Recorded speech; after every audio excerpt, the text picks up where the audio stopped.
Assalamualaikum warahmatullahi wabarakatuh.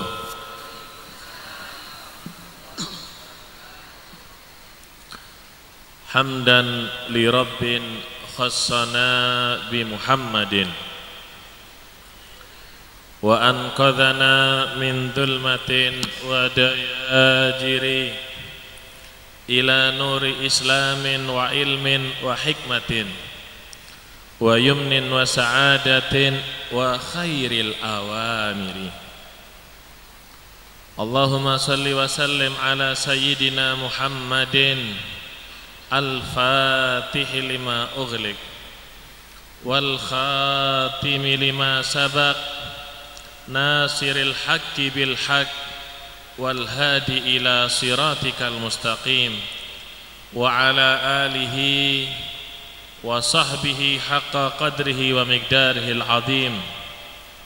Salatan taftahu lana biha abwabar ridha wa taysir wa tughliqu biha anna abwaba syarri wa ta'sir. Amma ba'd. Hadratal mukarramin, para habaib, para asatid, para sesepuh dan tokoh masyarakat, wabil khusus akhina fillah walillah Al-Habib Hasan Ibn Al-Habib Muhammad Sadiq Al-Hamid atalallah umrah fi siha wal afiyah, Ustadz Amin, Ustadz Jawad, dan para asatid yang lain, para hadirin yang dirahmati oleh Allah subhanahu wa ta'ala. Alhamdulillah, malam hari ini Allah subhanahu wa ta'ala curahkan rahmatnya kepada kita semua yang hadir di majlis yang mulia. Di samping rahmat, karena majlis yang mulia ini Allah juga menurunkan rahmatnya berupa hujan kepada kita semua. Mudah-mudahan kita semua yang hadir di majlis yang mulia ini tidak jauh daripada rahmatnya Allah subhanahu wa ta'ala. Amin Allahumma. Ini hujan di sini mulai jam berapa ini? Mulai siang ya? Di sana mulai siang nggak berhenti sama sampai saat ini. Kira-kira kalau ada pertanyaan, hujan dari tadi sampai sekarang ini berapa tetes yang telah turun di atas muka bumi ini? Ada nggak yang bisa menghitung kira-kira? Pakai kalkulator pun tangannya capek mau menghitung berapa tetesan hujan yang Allah turunkan ke atas bumi. Tapi ada satu makhluk Allah subhanahu wa ta'ala, ini makhluk istimewa. Dia bisa menghitung berapa jumlah tetesan hujan yang Allah subhanahu wa ta'ala turunkan. Ini istimewa ini. Pakai alat yang hebat pun, pakai komputer yang canggih pun gak akan bisa menghitung berapa air hujan, tetesan hujan yang turun setiap saatnya.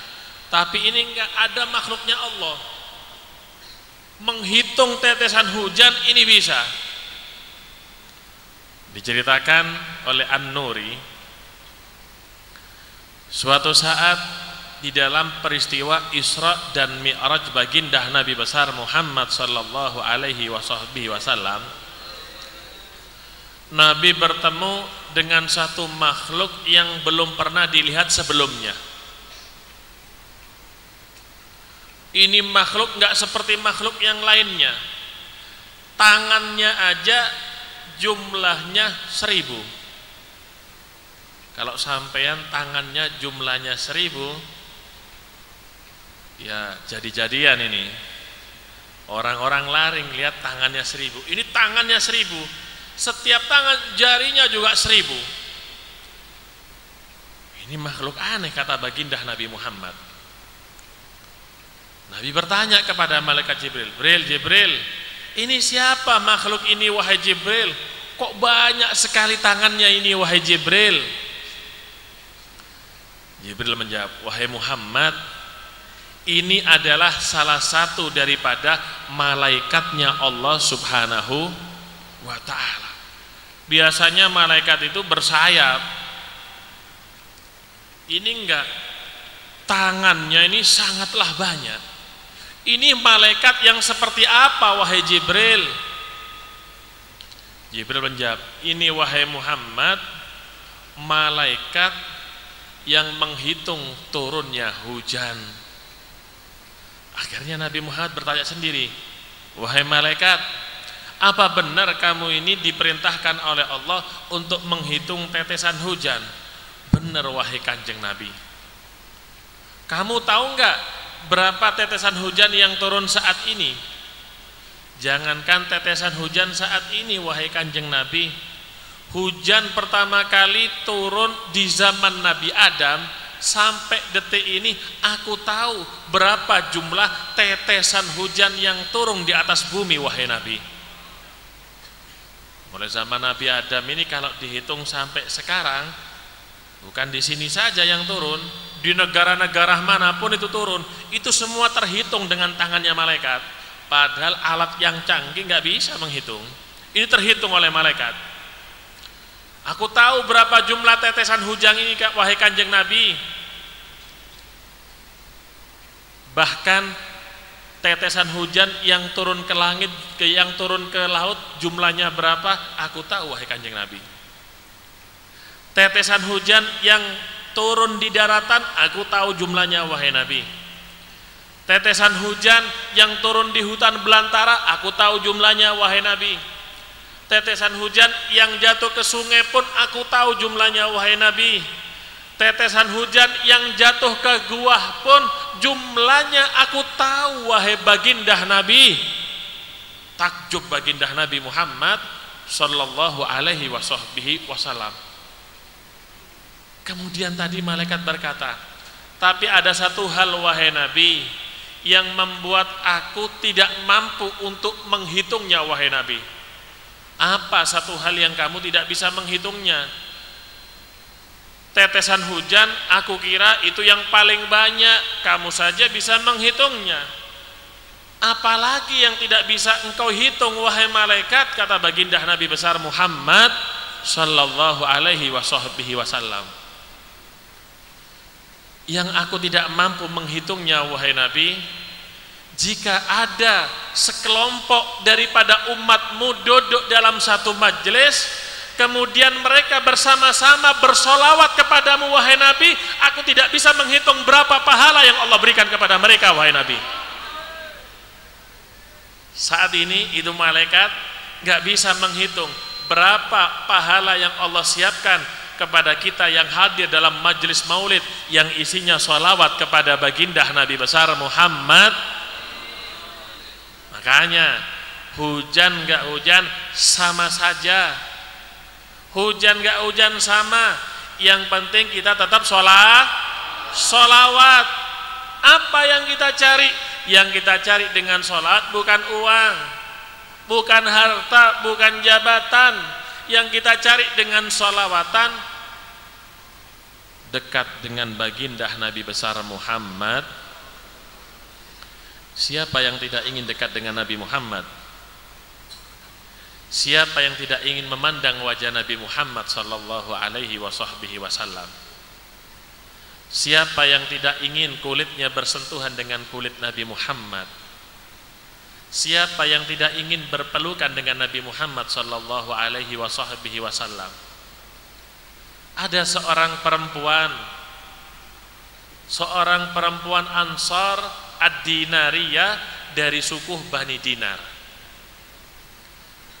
Dalam peperangan Uhud, ayahnya dia ikut berperang, suaminya dia ikut berperang, anak-anaknya pun yang laki gagah berani ikut berperang bersama baginda Nabi besar Muhammad sallallahu alaihi wasallam.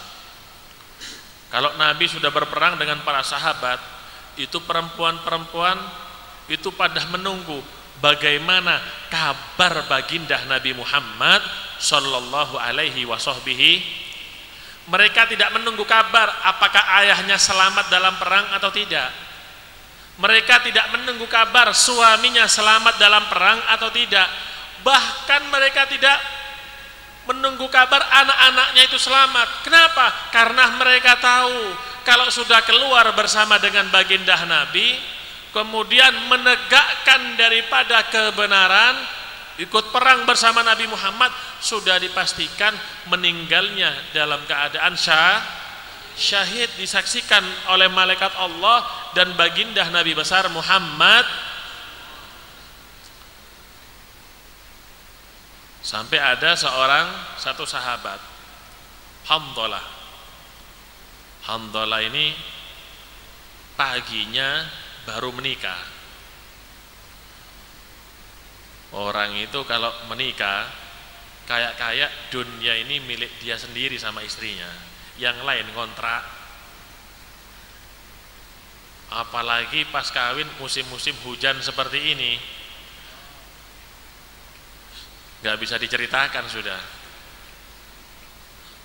Ini pagi-pagi, malam tidur pagi-pagi, ada utusan baginda Nabi Muhammad.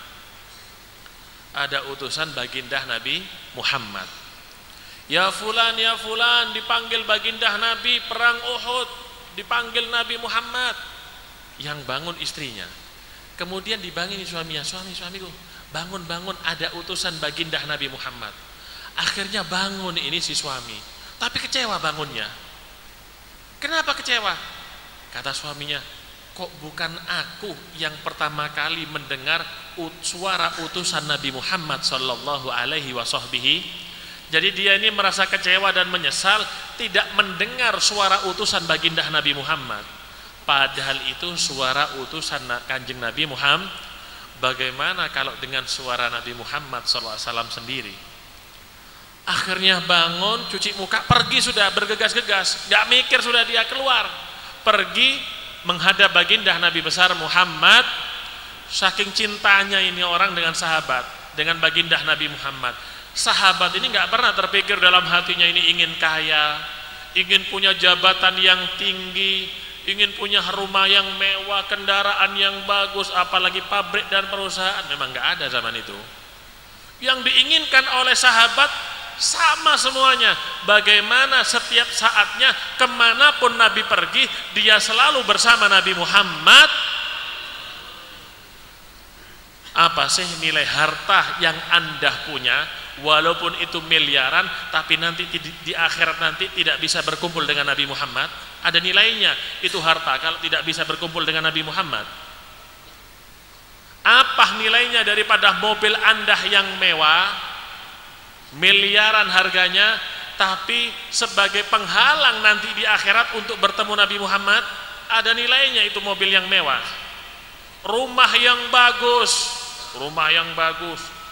sampai keramiknya ini impor dari mana? Dari Itali. Keramik yang terkenal dari Itali, tapi ya tetap bangunannya itu pasirnya ya dari Lumajang.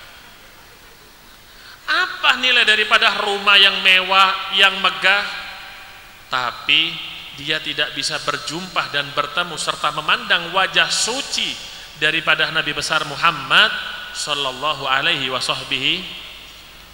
Meskipun hidupnya setiap hari makannya tempe, makannya tahu, makannya sayuran, bayam tiap hari, tapi di akhirat bisa berjumpa dengan Nabi Muhammad. Ya ini namanya hidup yang istimewa. Meskipun makannya gaplek tiap hari, zaman dulu mungkin, sekarang sudah nggak ada, tapi bisa memandang wajah Nabi Muhammad. Ya ini hidup yang punya nilai. Ini sahabat bergegas menuju Nabi Muhammad karena dipanggil. Langsung ikut perang, subhanallah, mati syahid. Ikut perang, mati syahid. Ada pemandangan yang indah pada saat itu. Nabi pun takjub pada saat itu.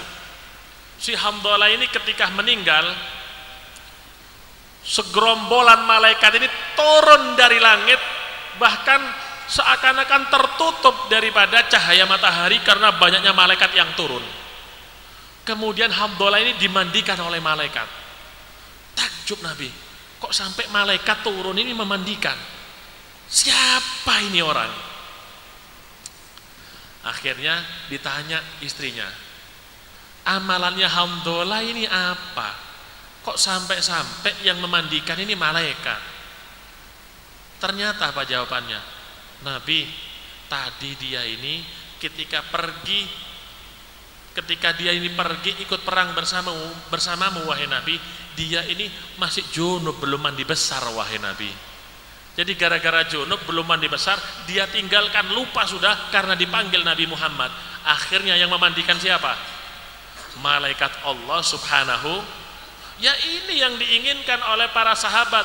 Yang penting Nabi itu selamat, yang penting mereka bisa memandang wajah Nabi Muhammad seperti perempuan daripada suku Dinaria. Gak lama peperangan Uhud sama kasusnya, peperangannya. Ada utusan dari Nabi ngabari kepada perempuan ini, wahai ibu, ketok pintu. Ada apa? Ada apa? Gimana Nabi Muhammad? Ayahnya ibu meninggal dalam medan perang. Alhamdulillah mati dalam keadaan syahid. Kalau sekarang gimana? Sudah bingung sudah kalau ada yang meninggal keluarganya. Tapi mereka para sahabat, seandainya kapal meninggal, mereka tidak bingung keluarganya. Kenapa? Karena mereka tahu mereka sahabat semuanya ahli ibadah setiap saatnya, sehingga mereka kapanpun mati siap menghadap kepada Allah subhanahu. Gak lama lagi datang lagi utusan ketuk pintu. Tanya lagi ibu, loh datang lagi utusan Nabi Muhammad. Gimana kanjeng Nabi Muhammad? Bi khairin kama tuhibbin. Alhamdulillah Nabi ini baik sebagaimana yang kamu inginkan, sebagaimana yang kamu suka wahai ibu. Suami ibu meninggal. Tegar ini ibu, nggak nangis sama sekali. Kenapa? Seneng suaminya meninggal di jalan Allah, mati syah. Beda sama yang laki-laki ini. Kalau dikabari istrinya meninggal, pura-pura sumpek sekali. Kenapa? Besoknya kawin lagi. Gak lama datang lagi utusan dari Nabi Muhammad. Ngabari apa? Anaknya empat-empatnya meninggal dalam medan perang. Tetap dia tanya, gimana kabar baginda Nabi besar Muhammad? Arini wajhahu, tolong tunjukkan wajah Nabi Muhammad sallallahu alaihi wasallam. Gak lama Nabi lewat dengan wajah yang bercahaya, yang berseri-seri memancar dari wajah Nabi Muhammad sallallahu alaihi wasallam. Akhirnya ketika melihat wajah Nabi Muhammad, gembira ini si ibu, bahkan berkata, kullu musibatin ba'daka jalal ya Rasulullah. Semua musibah setelahmu wahai Nabi jalal, hanya kecil dibandingkan dengan engkau wahai Nabi. Padahal saat itu debu yang menempel pada wajah Nabi Muhammad. Ini perempuan sudah merasa hatinya tidak enak, seakan-akan dia ini merasakan kesumpekan karena Nabi ada debunya. Padahal baru debu yang nempel pada Nabi Muhammad. Bayangkan kalau kejadian melebihi dari itu. Begitu cintanya sahabat-sahabat kepada Nabi Muhammad sallallahu alaihi wasallam. Nah, kita dikumpulkan malam Senin dalam majelis ini untuk apa? Untuk dekat kepada baginda Nabi besar Muhammad. Diriwayatkan oleh Al-Imam Al-Hafidh Ibnu Abi Bashkwal, beliau ini suatu saat menjalankan ibadah haji. Ketika wukuf di Arafah, mudah-mudahan semua ditakdir oleh Allah Subhanahu wa taala. Ketika wukuf di Arafah ketemu dengan seorang pemuda. Biasanya orang kalau mau haji itu ada doa-doa yang diajarkan oleh pemimpin rombongan, dikasih bukunya biasanya untuk dibaca sendiri di rumah, dihafalkan atau dibaca. Biasanya belajar dulu orang-orang ini sebelum ke tanah suci. Mudah-mudahan semua ditakdirkan ke tanah suci oleh Allah Ta'ala. Ini pemuda ketika di Arafah baca sholawat terus. Dibiarkan sama Hafidh Ibnu Abi Bashkwal. Akhirnya dari Arafah pergi kemana? Ke Mekah untuk tawaf. Ketika tawaf ketemu lagi dengan pemuda ini. Tawaf itu ada bacaannya sendiri. Dimulai dari Hajar Aswad. Ketika sampai Hajar Aswad, kalau bisa mendekat, mencium, itu istimewa. Tapi sayangnya sulit. Ya sudah dari atas, cuma memberikan kode, mengangkat tangannya kemudian dicium. Bismillah Allahu Akbar, Bismillah Allahu Akbar, Bismillah Allahu Akbar. Ada bacaannya sendiri. Nanti kemudian ketika jalan sampai kepada Hatim, pintunya Ka'bah, ada doanya sendiri. Ketika lewat Maqam Ibrahim yang kuning-kuning itu, ada doanya lagi. Ketika sampai Rukun Iraqi, itu ada doanya. Ketika sampai Mizab, seperti pancuran itu yang dari emas, itu ada doanya. Jalan lagi sampai pojokan satunya Rukun Syami, ada doanya. Jalan lagi sampai Rukun Yamani, ada doanya lagi. Ini enggak, ini pemuda ketika tawaf yang dibaca hanya sholawat terus. Enggak kuat sudah ini, enggak kuat mau ditegur. Ini kayaknya orang enggak belajar doa-doanya. Bukan berarti sholawat itu jelek, sholawat itu tapi di setiap tempat itu kita harus tahu doa masing-masing yang diajarkan oleh baginda Nabi besar Muhammad. Mau ditegur banyak kerumunan, akhirnya apa? Enggak kelihatan, hilang. Biarin. Dari tawaf pergi ke tempat mas'a, tempat sa'i. Di sa'i ketemu lagi dengan pemuda ini. Nah, ketemu lagi katanya. Saya mau tegur. Dilihat baca sholawat lagi, tegur. Pemuda-pemuda sini. Ini ulama yang negur, ulama hebat ini, Hafidz Ibnu Abi Baskwal. Saya itu dari tadi melihat kamu sholawat terus di Arafah. Kemudian ketika tawaf, aku melihat kamu sholawat gak berhenti-berhenti. Ketemu lagi di tempat sa'i ini, kamu sholawat lagi. Kamu ini gak hafal doa-doanya. Kalau sa'i itu hanya cuma memperbanyak subhanallah, walhamdulillah, wala ilaha illallah, wallahu akbar. Itu ada yang ganteng yang datang. Akhirnya lari 4 makhluk ini, didekati itu si ayah. Kemudian diusap dari atas kepala sampai kakinya itu si ayahnya. Yang asalnya hitam berubah menjadi putih bercahaya terang benderang. Si anak tadi bersyukur dan terima kasih. Terima kasih engkau telah menolong daripada ayah kami. Kalau engkau enggak datang akan dicabik-cabik ini, akan dirobek badan ayah saya. Kalau boleh tahu Anda ini siapa? Saya ini enggak kenal dengan Anda. Kenapa Anda menolong saya dan ayah saya? Dijawab, aku adalah baginda Nabi besar Muhammad sallallahu alaihi wasallam. Seperti Habib Husain ini, kakek daripada Habib Hasan ini, beliau itu pernah haji naik kapal. Ketika naik kapal itu ombaknya besar sekali, sudah menakutkan. Sudah mau oleng, mau tenggelam. Tiba-tiba apa? Muncul di hadapannya Al-Qutub Al-Habib Abu Bakar bin Muhammad As-Segaf. Ya begitu orang-orang pilihan Allah Subhanahu wa ta'ala. Ini juga begitu, Nabi datang dalam mimpinya. Akhirnya yang asalnya putih, yang asalnya hitam kulit daripada ayahnya berubah menjadi putih terang benderang. Tanya sama Nabi, Nabi, kenapa Anda menolong ayah saya? Amalan apa yang diperbuat ayah saya? Yang saya tahu, ayah saya ini memang sholat, gak meninggalkan sholat, tapi agak miring-miring sedikit Nabi, beling katanya orang Jawa. Ya wis melakukan ini, melakukan itu. Amal apa yang dilakukan oleh ayah saya ini wahai Nabi, sampai engkau datang wahai Nabi? Apa katanya Nabi Muhammad?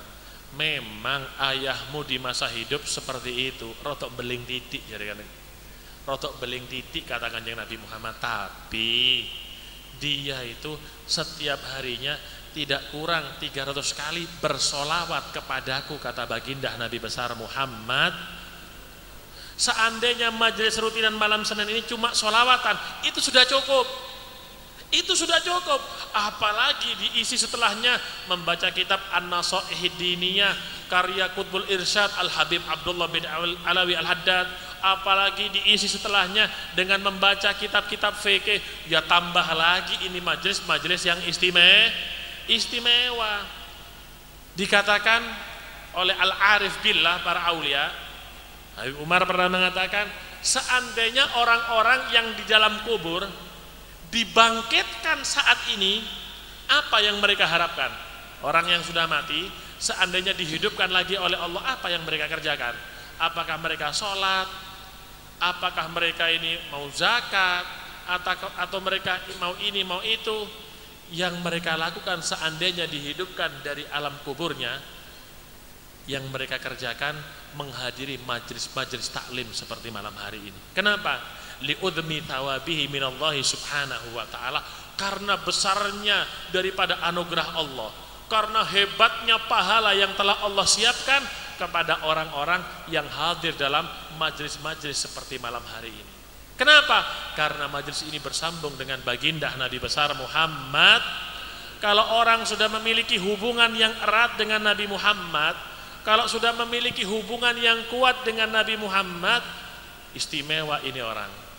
Ini orang dekat dengan baginda Nabi besar Muhammad sallallahu alaihi wasahbihi. Imam Ali bin Abi Thalib di zaman Amirul Mukminin Sayyidina Umar bin Khattab, di malam hari menjelang subuh, hampir subuh, Imam Ali ini mimpi didatangi oleh Rasulullah sallallahu alaihi wasallam. Dalam mimpinya Nabi ini bawa satu nampan. Nampan ini isi kurma. Kurma yang istimewa yang belum pernah dilihat oleh mata Sayyidina Ali bin Abi Thalib radhiyallahu anhu wa karramallahu wajha. Dipanggil Imam Ali oleh Rasul sallallahu alaihi wasallam. Ta'ali Ali, kemari wahai Ali.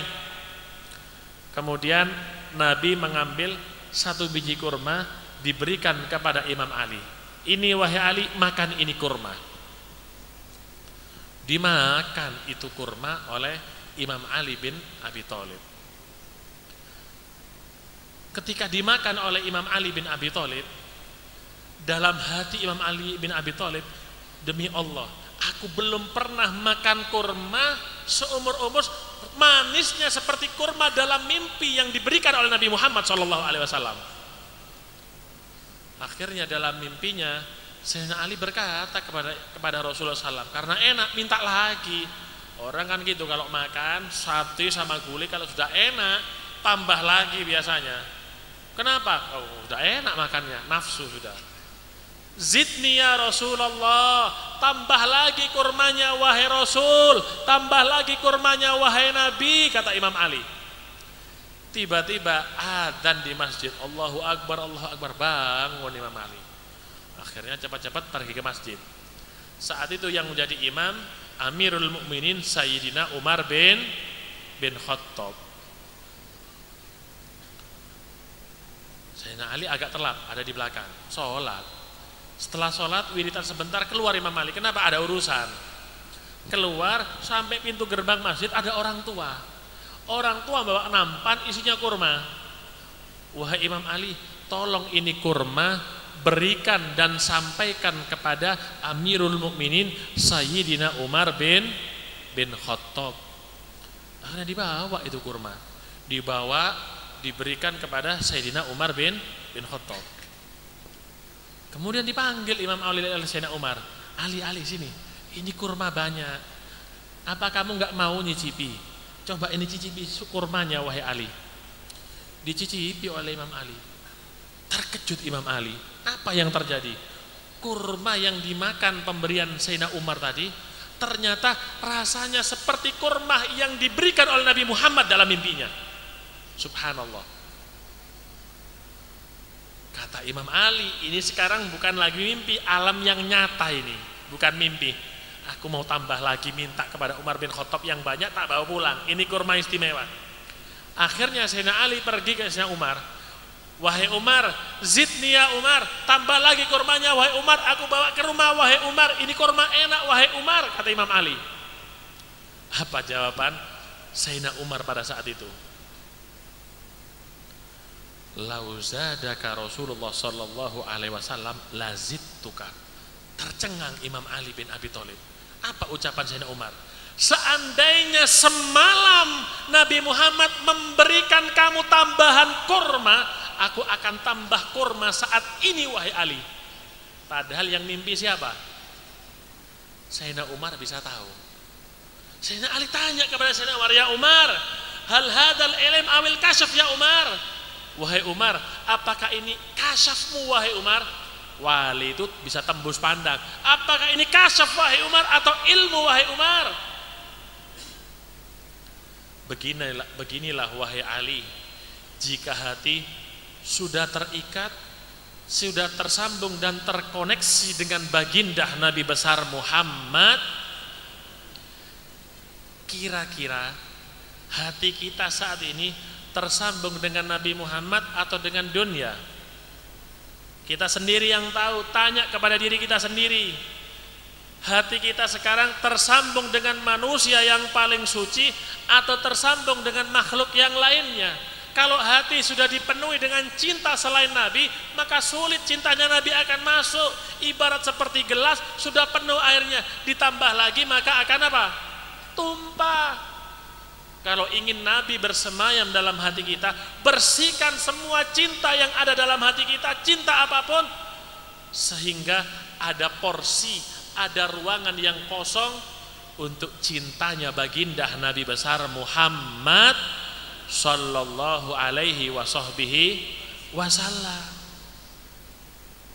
Apa sih gunanya kita ini cinta kepada Nabi Muhammad? Gunanya cinta kepada Nabi Muhammad agar kita nanti di akhirat dekat dengan Nabi Muhammad sallallahu alaihi wasahbihi. Aulan nasi bi yaumal qiyamah aktsarukum alayya shalah. Paling utamanya manusia denganku di hari kiamat nanti, paling dekatnya manusia denganku nanti, kata Nabi Muhammad, mereka yang paling banyak bersolawat kepadaku, kata Nabi Muhammad. Berapa kali kita setiap hari sholawat kepada Nabi Muhammad? Jangan-jangan kita nggak pernah sholawat. Jangan-jangan yang menakutkan, kita tidak diakui menjadi umat Nabi Muhammad sallallahu alaihi wasallam. Al-Imam Hafidh As-Sakhawi, beliau menceritakan, di zaman Bani Israel ada seorang pemuda preman, mengganggu masyarakat setiap hari. Dia ganggu masyarakat hidupnya. Kalau zaman sekarang pakai sepeda motor yang blong, yang knalpotnya suaranya rame. Mengganggu orang di kampung setiap hari. Orang kampung nggak ada yang senang sama ini orang. Subhanallah, ajalnya tiba, mati. Senang semuanya. Kenapa? Pengganggu yang ada di masyarakat sudah mati. Nggak ada yang mau ngubur. Jangankan ngubur, yang memandikan nggak ada. Yang memandikan nggak ada. Kenapa? Ini orang sudah bejat dianggap oleh orang-orang di kampungnya. Tapi Allah mewahyukan kepada Nabi Musa saat itu, wahai Musa, di desa sebelah ada seorang wali kekasihku meninggal, wahai Musa, mandikan, kuburkan dia, wahai Musa. Pergi Nabi Musa ke desa sebelah, tanya sama orang yang di desa sebelah, siapa yang mati hari ini, kata Nabi Musa. Siapa saya mati? Siapa yang mati hari ini, katanya. Fulan bin Fulan, wahai Nabi Musa.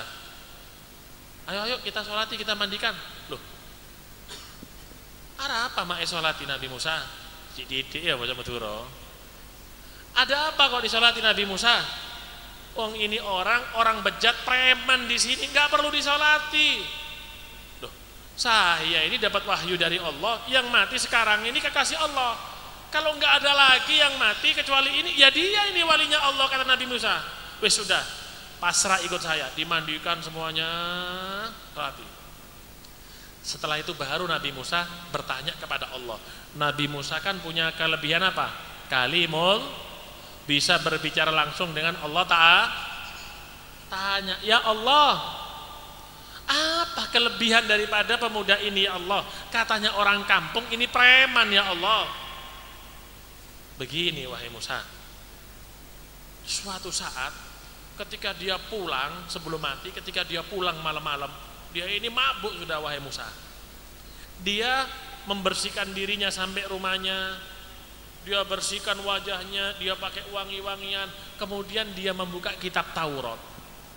Ketika dibuka kitab Taurat, di situ ada nama Nabi Muhammad sallallahu alaihi wasahbihi. Di setiap kitab-kitab itu ada Nabi Muhammad. Dalam Al-Quran disebut. Di dalam kitab Injil, Nabi Muhammad disebut dengan nama Ahmad. Bi rasulin ya'ti min ba'di ismuhu Ahmad. Di kitab-kitab lain semuanya disebutkan nama Nabi Muhammad. Ketika dia membuka Taurat wahai Musa, dia dapatkan nama Muhammad.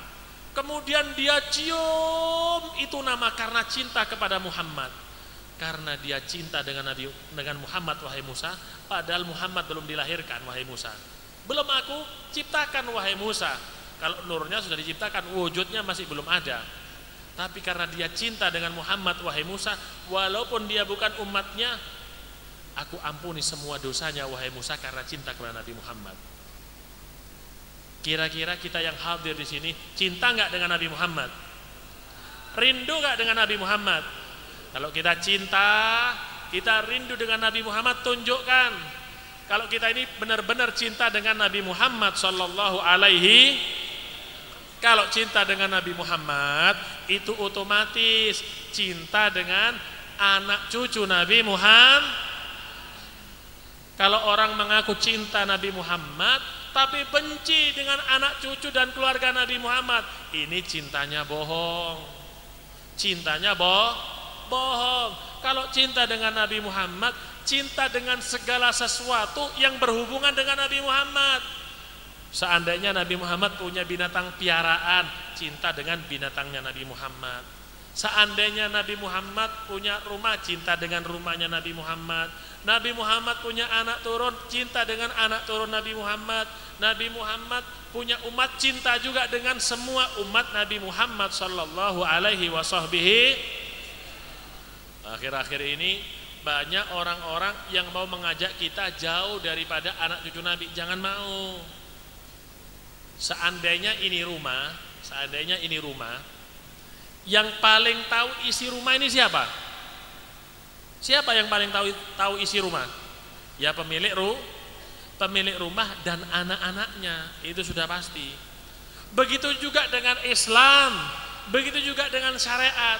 Dari mana sumbernya syariat? Dari Nabi Muhammad sallallahu alaihi. Tentunya yang lebih tahu sahibul bait adra bima fi darih, tuan rumah lebih tahu dengan isi rumahnya. Begitu juga dengan anak cucu Nabi Muhammad SAW, lebih tahu dengan semua ini. Makanya dikatakan Nabi, mathalu ahli baiti kamathali safinati Nuh, man rakibaha naja wa man takhallafa anha gharik. Ahlul baitku itu perumpamaannya seperti perahu Nabi Nuh, yang ikut dengan mereka pasti selamat, kata Nabi. Naja. Yang ngomong siapa? Kanjeng Nabi Muhammad, gak mungkin bohong. Ma yantiqu anil hawa in huwa illa wahyun yuha. Gak pernah Nabi ini bicara didasari hawa nafsu, tapi itu wahyu dari Allah Subhanahu. Siapa yang takhallaf, menjauh daripada jalannya ahlul baitku, maka mereka akan gharik, tenggelam, tersesat, terjerumus dalam jurang kesesatan dalam agamanya. Jangan jauh-jauh daripada anak cucu Nabi Muhammad sallallahu alaihi wasahbihi. Tak kasih cerita peristiwa Nabi Musa dengan hamba Allah Nabi Khidir. Dalam surat Kahfi itu diceritakan agak panjang. Ya, ini ustadznya ini hafal Quran, saya nggak hafal ini. Di antaranya Nabi Musa dengan hamba Allah Khidir ini, sebagian ulama khilaf, Khidir ini nabi atau wali. Terserah wis nabi atau wali. Yang penting dia hamba Allah yang soleh. Nabi Khidir ini diberi ilmu yang lebih oleh Allah Subhanahu wa ta'ala, sampai Nabi Musa ini ikut dengan Khidir saat itu. Masuk suatu daerah ini Nabi Musa dan Khidir, kelaparan. Nabi Musa dan Nabi Khidir kelaparan. Ya apa enggak bawa uang? Kalau zaman sekarang bawa ATM tinggal digesek keluar uangnya. Kalau zaman itu apa yang mau digesek? Batu digesek, ya keluar api. Nggak ada warung seperti zaman sekarang. Sekarang setiap 50 meter ada warung. Apalagi di jalan raya, tiap 200 meter atau setengah kilo ada supermarket. Mau cari makanan lengkap sampai 24 jam. Kadang-kadang yang laki-laki ini sudah listrik mati, lampunya padam, jam 12 malam hujan. Kalau sudah rokoknya kehabisan, bingung cari rokok. Iya, kadang naik motor sampai 2 kilo. Tapi sunnahnya Nabi Muhammad yang kecil seperti siwak nggak dilakukan. Ya wes, besok sampean di akhirat minta syafaat ya jarum super gudang garam. Minta syafaatnya itu. Akhirnya Nabi Musa sama Khidir ini kelaparan, diketuk rumah pintu. Setiap pintu diketuk, minta makan, tidak dikasih, tutup lagi. Sampai satu kecamatan bukan dia, satu kecamatan diketuk pintunya, nggak ada yang ngasih makan. Sampai dalam riwayat, dalam tafsir, itu daerah dinamakan daerahnya Bukhola, daerahnya orang-orang yang pelit. Tapi sebenarnya orang yang pelit itu siapa? Ada lagi orang yang pelit dari itu. Al-bakhilu man dzukirtu indahu falam yusolli alayya. Orang yang pelit itu kata baginda Nabi, ketika disebut namaku dia tidak mau sholawat. Allahumma sholli ala Muhammad. Itu orang yang paling pelit kata Nabi. Kalau disebutkan nama Nabi nggak mau sholawat. Daerah itu dinamakan daerah Bukhola, orang-orang pelit. Nabi Khidir tahu memang. Nah sengaja Nabi Musa diajak untuk keliling. Ayo jalan lagi Musa, jalan. Ada satu rumah ini sudah doyong. Rumah ini doyong mau rubuh. Ayo Musa, ini kasihan ini rumahnya doyong. Ayo kita bangun lagi rumah ini biar kokoh nggak rubuh. Ini rumah milik 2 orang anak yatim. Kata Nabi Musa, perut ini lapar, Khidir. Ini lapar. Kalau sudah lapar, mana kuat bangun rumah? Ya ada bensinnya dulu. Kalau ada yang masuk ke perut, insya Allah ya bisa. Ini sudah lapar, diajak bangun rumah. Nabi ini kerjaannya apa? Nabi ini kerjaannya ulama kerjaannya karena mereka pewaris Nabi. Nabi itu bukan tukang bangunan, ini malah diajak bangun rumah sama Nabi Khidir. Nabi Musa ini bukan tukang bangunan. Nabi Musa ini juga bukan orang yang arsitek yang biasa gambar-gambar rumah. Nggak ngerti apa-apa Nabi Musa urusan ini. Nabi Musa ini urusannya menyampaikan risalah dari Allah Ta'ala. Apalagi Nabi Musa ini bukan Nabi biasa. Nabi itu banyak 124.000, tapi Nabi Musa ini termasuk pentolan, ulul azmi, Nabi yang istimewa. Diajak bangun rumah sama Khidir. Diingatkan sama Nabi Khidir, janjinya Nabi Musa itu kalau ikut tidak boleh banyak tanya. Tanya lagi kata Khidir. Fa ini tabaktani fala tas'alni an syai'in hatta uhditsa laka minhu. Kalau kamu ikut aku wahai Musa, kata Nabi Khidir, perjanjiannya, nggak usah tanya apapun sampai aku ceritakan apa itu kejadiannya. Tanya lagi, tanya jangan Nabi Khidir, dikasih kode. Oh iya katanya Nabi Musa. Dibangun sudah. Dibangun, akhirnya diceritakan sama Nabi Khidir. Kamu tahu wahai Musa, ini rumah milik 2 anak yatim. Wa kana tahtahu kanzun lahuma, di bawah rumah ini ada harta karun. Ada riwayat harta karunnya itu di bawahnya ada emas dan perak. Ada riwayat di bawahnya itu ada 1 kitab isinya ilmu. Ini lebih mahal daripada emas dan perak. Apalagi zaman itu mereka yang punya ilmu itu istimewa. Wa kana abuhuma salihah, dan ayah daripada 2 anak ini orang Tapi tahu yang dimaksud ayah dalam tafsir ini. Yang dimaksud ayah di sini kakeknya yang nomor 7. Ini anak punya bapak, bapak. Jadi bapaknya yang nomor 7 ini yang soleh. Yang nomor 1, 2, 3, 4, 5 sampai 6 enggak soleh. Yang soleh bapak yang nomor berapa? Tapi karena bapaknya yang nomor 7 soleh, sekelas Nabi Musa dan Nabi Khidir diperintahkan untuk membangun rumah ini anak, 2 anak yatim agar menjaga daripada hartanya. Artinya 2 anak yatim ini juga kalaupun besar belum tentu soleh, tapi karena barokah daripada orang tuanya yang nomor 7 soleh, akhirnya anak ini apa?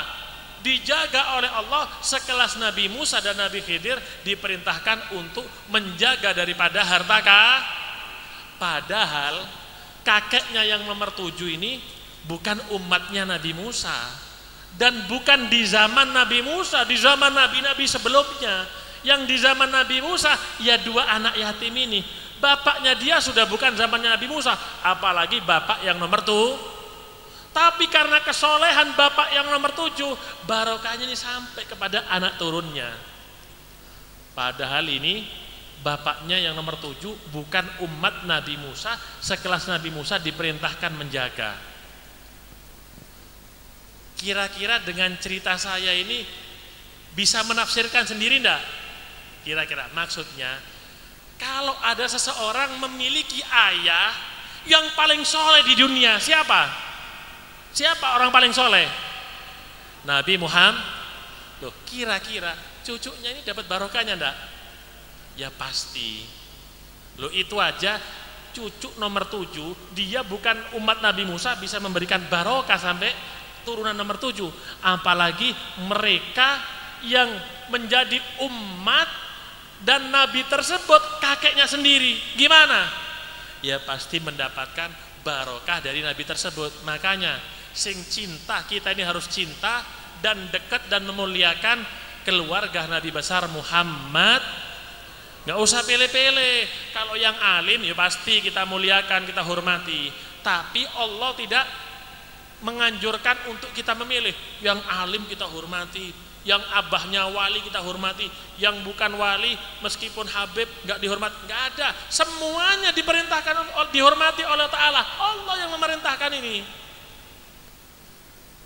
Orang-orang Ansor itu masuk Islam karena siapa? Baginda Nabi besar Muhammad. Suatu saat orang-orang Ansor ini ngumpulkan uang semua diam-diam tanpa sepengetahuan Nabi Muhammad. Sampai uangnya ini terkumpul miliaran kalau zaman sekarang. Dikumpulkan untuk apa? Untuk diberikan Nabi Muhammad. Akhirnya diberikan Nabi, ini uang dari kami kaum Ansor. Ini sebagai rasa terima kasih kami wahai Nabi, karena kami mendapatkan hidayah karena sebabmu wahai Nabi. Kami mengenal Allah karena sebabmu wahai Nabi. Kami mengenal kebaikan karena sebabmu ini semuanya wahai Nabi. Ini uang hadiah dari kami untukmu wahai Nabi. Ketika diterima itu uang oleh Nabi Muhammad, kalau hadiah Nabi boleh menerima, sodako nggak boleh Nabi ini menerima. Begitu juga anak turunnya dalam sebagian pendapat ulama, walaupun sebagian membolehkan. Ketika diterima itu uang oleh Nabi Muhammad, turun ayat dari Allah. Apa? Kulla as'alukum alaihi ajran illal mawaddata fil qurba. Katakan wahai Muhammad, aku tidak meminta bayaran dari semua manusia. Aku Allah memberikan dia anugerahku, memberikan kepada manusia nikmatku. Semua ini pemberian Allah. Kita hidup ini nikmatnya Allah. Udara yang kita hidup nikmatnya Allah. Aku nggak minta bayaran ini wahai Muhammad, walaupun aku telah berbuat super baik istilahnya Allah, ya berbuat istimewa kepada hambanya, kepada manusia. Cuma yang aku minta satu wahai Muhammad, kabarkan kepada mereka semua, illal mawaddata fil qurba. Aku minta mereka itu semua wahai Muhammad cinta kepada kerabatmu wahai Muhammad. Allah enggak mengatakan cinta yang alim dan yang enggak alim jangan dicintai. Enggak, dicintai semuanya kata Allah Subhanahu, termasuk cintanya kita. Kalau kita melihat ada, biasa namanya manusia tidak maksum seperti Nabi. Kalau ada salah satu dari keluarga Nabi Muhammad misalnya ada yang jauh daripada jalan datuk-datuknya. Kalau kita ini cinta, bukan dimusuhi, diingatkan. Beb, dulu Abah Ibu itu gini jalannya. Jadi diingatkan, itu tandanya kita cinta kepada Nabi Muhammad sallallahu alaihi wasahbihi. Faham kira-kira ini? Dalam ayat Al-Qur'an ada lagi satu ayat. Rabbana hablana min azwajina wa dzurriyyatina qurrata a'yun waj'alna lil muttaqina. Rabbana, wahai Tuhan kami, hablana, berikan kepada kami, min azwajina, dari keluarga-keluarga kami, wa dzurriyyatina, dan anak turun kami. Ini doanya siapa? Nabi Ibrahim. Qurrata a'yun, pendingin mata, kegembiraan istilahnya. Waj'alna, dan jadikan semua keluarga kami dan anak turun Nabi, dan jadikan semua keluarga dan anak-anak turun kami ya Allah lil muttaqina imamah, sebagai imam daripada orang-orang yang Ini ayat dalam Al-Quran. Saya tanya, kira-kira ayat ini dibaca enggak oleh Nabi Muhammad kira-kira? Dibaca enggak ayat ini oleh Nabi Muhammad? Pasti dibaca ini ayat Al-Quran. Ini ayat doa. Saya tanya, kalau Nabi itu berdoa pasti diterima, dikabulkan, atau masih ngambang atau ditolak? Pasti dikabulkan. Jadi seandainya Nabi yang berdoa, ya Allah hablana min azwajina, berikan daripada keluarga kami, wa dzurriyyatina, dan anak turun kami ya Allah, waj'alna lil muttaqina imamah, dan jadikan mereka itu semua ya Allah pemimpin daripada orang-orang bertakwa. Ini sudah pasti dikabulkan oleh Allah Subhanahu. Malam ini juga Haul Habib Ali Habsyi, tujuannya kita apa? Agar lebih kenal, lebih dekat dengan keluarga Nabi Muhammad sallallahu alaihi wasahbihi. Al-Imam Ibnul Arabi, kalau Ibnul Arabi ada alif lam, itu ulama madhab Maliki. Kalau Ibnu Arabi ini wali besar yang hebat. Ibnul Arabi ini ada seorang syarif, seorang anak cucu Nabi belajar sama dia. Kalau sudah datang ini anak cucu Nabi, seorang datang ke rumah dia, disuruh duduk di atas. Dia duduk di bawah sambil mengajar, sambil berkata dan menangis, dulu kakekmu itu berkata seperti ini, karena memuliakannya anak turun Nabi, dan dia hormati serta dia tawadhu, padahal itu muridnya. Muridnya. Al-Imam Abu Yazid Al-Bustami, Imam Abu Yazid Al-Bustami itu di masa hidupnya, beliau ini bagian ngisi air di rumah Imam Ja'far As-Shadiq. Zaman dulu kan sumur, perlu ngisi air buat kamar mandi, buat minum. Itu di rumah Imam Ja'far As-Shadiq, yang bagian ngisi air siapa? Wali besar Imam Abu Yazid Al-Bustami, karena cintanya kepada keluarga Nabi Muhammad SAW. Imam Ma'ruf Al-Qurhi siapa yang gak kenal? Yang ada di Baghdad, yang mana tanahnya itu dijadikan obat bagi orang yang sakit, seperti di Hadramut di tempat Syekh Abi Bakar bin Salim, kakek daripada Habib Husin Al-Hamid ini. Itu ada tanahnya dibuat obat. Imam Ma'ruf Al-Qurhi itu di masa hidupnya jadi bawab, jadi satpam, padahal wali besar ini. Beliau jadi satpam di masa hidupnya. Di rumahnya siapa? Di rumah Imam Ali Al-Uraidi, jadi satpam. Bahkan Imam Abu Zar'a ketika mau meninggal wasiat, kalau aku meninggal kuburkan aku di belakang pintu gerbang pemakaman Imam Ali Al-Uraidi, tulis di nisanku, apa nisan itu bahasa sini? Patokan, apa? Patokan. Tulis di patokannya, wa kalbuhum basitun dhira'aihi bil wasit, seperti seekor anjing daripada Ashabul Kahfi yang ada di gua, yang menjaga di depan mulut gua, menjaga tuan-tuannya agar tidak diganggu oleh orang yang masuk. Jadi sambil ditulis gitu di patokannya, wa kalbum, dan seekor anjing yang menjulurkan daripada kedua tangannya. Anjing itu loh, anjing Ashabul Kahfi ini termasuk hewan yang masuk surga. Kenapa? Karena cinta kepada Ashabul Kahfi. Loh, cinta sama Ashabul Kahfi, seekor anjing yang masuk surga. Apalagi manusia yang cinta kepada anak turun Nabi Muhammad Sallallahu Alaihi Wasallam. Insya Allah mereka yang cinta dengan anak turun Nabi Muhammad dikumpulkan dengan kakek mereka. Siapa? Nabi besar Muhammad. Makanya kalau kita cinta sama Nabi Muhammad sepaket. cinta sama Nabi Muhammad dan juga cinta kepada anak turun Nabi Muhammad sallallahu alaihi wasahbihi. Oleh karena mari majelis rutin malam Senin ini jangan sampai ditinggalkan kalau kita nggak punya udzur. Walaupun hujan turun, tetap ini barokah yang besar, rahmat daripada Allah Subhanahu. Mudah-mudahan sahibul bait Habib Hasan diberi panjang umur oleh Allah, dan kita semua diberi kesehatan dan panjang umur oleh Allah Subhanahu wa taala. Habib Hasan diberikan kekuatan agar terus bisa memimpin dan membimbing kita dalam rutinannya malam Senin. Allahumma ja'al jam'ana hadza jam'an marhuma wa tafarruqana min ba'dihi tafarruqan ma'suma wa la taj'al fina wa la ma'ana syaqiyan wa la mahruma bi rahmatika ya arhamar rahimin. Wa sallallahu ala sayyidina Muhammadin wa ala alihi wa sahbihi wa sallam walhamdulillahi rabbil alamin wal afwa minkum.